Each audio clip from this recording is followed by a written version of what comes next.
इस्लामपूरचे ईश्वरपूर नामांतरण करण्याचा प्रस्ताव विधिमंडळात मंजूर. मंत्री छगन भुजबळ यांचा निर्णय. तर रायगडच्या छत्री निजामपूर ग्रामपंचायतीचे नाव बदलून रायगडवाडी करण्यात आलं. मंत्री जयकुमार गोरे यांची माहिती. नागपुरात कळमना बाजार समितीतील भ्रष्टाचाराची चौकशी होणार. संचालक मंडळाने केलेल्या भ्रष्टाचाराची होणार चौकशी. 30 दिवसात अहवाल सादर करण्याचे एसआयटीला निर्देश. हिंगोलीत इंटरनॅशनल स्कूलच्या वसतिगृहातील विद्यार्थ्यांना खरू सदृश आजार. बाळापूर ग्रामीण रुग्णालयात उपचार सुरू. विद्यार्थ्यांची संख्या वाढण्याची शक्यता. भंडाऱ्याचा गोंदिया नागपूर ऑटो संघटनेचा बेमुदत संप. ट्रॅव्हल्स चालकाच्या मनमानी कारभारामुळे ऑटो चालकावर उपासमारीची वेळ. जीवे मारण्याची धमकी दिल्याचा स्टेटस ठेवून ग्रामविकास अधिकारी 10 दिवसांपासून बेपत्ता. जीवे मारण्याची धमकी दिल्याने आत्महत्या करत असल्याचा ठेवला होता स्टेटस. कुटुंबियांची पोलिसात तक्रार. पोलिसांचा शोध सुरू. पुण्याच्या हिंजवडीतील लक्ष्मी चौकात अतिक्रमण काढायला सुरुवात. अतिक्रमण हटवण्यास विरोध करणाऱ्यांना अजितदादांनी दिला होता इशारा. नोटीस दिल्यानंतर व्यापाऱ्यांनी स्वतःहून दुकानाची जागा मोकळी केली.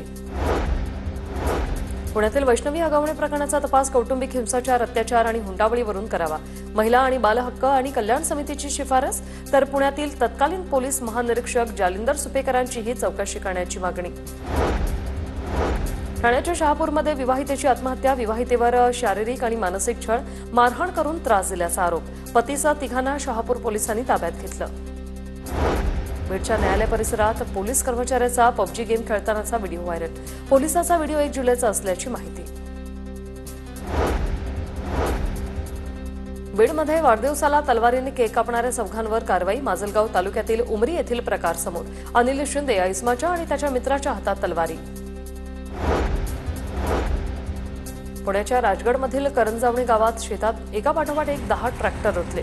भात लावणीसाठी चिखलात एक ट्रॅक्टर रुतला आणि त्याला काढण्यासाठी गेलेले सगळे ट्रॅक्टर चिखलात अडकले. नागपूरच्या वडंबा जिल्हा परिषद शाळेवर वीज कोसळली. शाळेतील 70 विद्यार्थी आणि काही शिक्षक थोडक्यात वाचले. विज्ञान प्रयोगशाळेच्या स्लॅबवर वीज कोसळल्यानं शाळा हादरली. परभणीत स्थानिक गुन्हे शाखा पथकाची अवैध वाळू उपसाविरोधात कारवाई. पालम तालुक्यात वाळू चोरी करणारे 2 तराफे नष्ट. गोंदिया जिल्ह्यात वाहतुकीचे नियम तोडणाऱ्यांवर कारवाईचा बडगा. 43 लाखांचा दंड वसूल. नो एंट्री, वन वे उल्लंघनावर वाहतूक पोलिसांची करडी नजर. वाहतूक पोलीस निरीक्षक नागेश भास्कर यांची माहिती.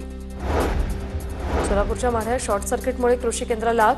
बी बियाणं, औषध खतंही जळून खाक. 47 लाखांचं नुकसान. माढा पोलिसात घटनेची नोंद.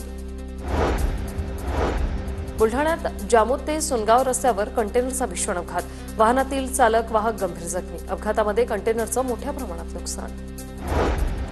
नागपूरच्या सिव्हिल लाऊन परिसरात अनोख्या ज्ञानसाधनेचा एक व्हिडिओ व्हायरल. स्वतःभोवती मच्छरदाणी गुंडाळून ज्ञानसाधना.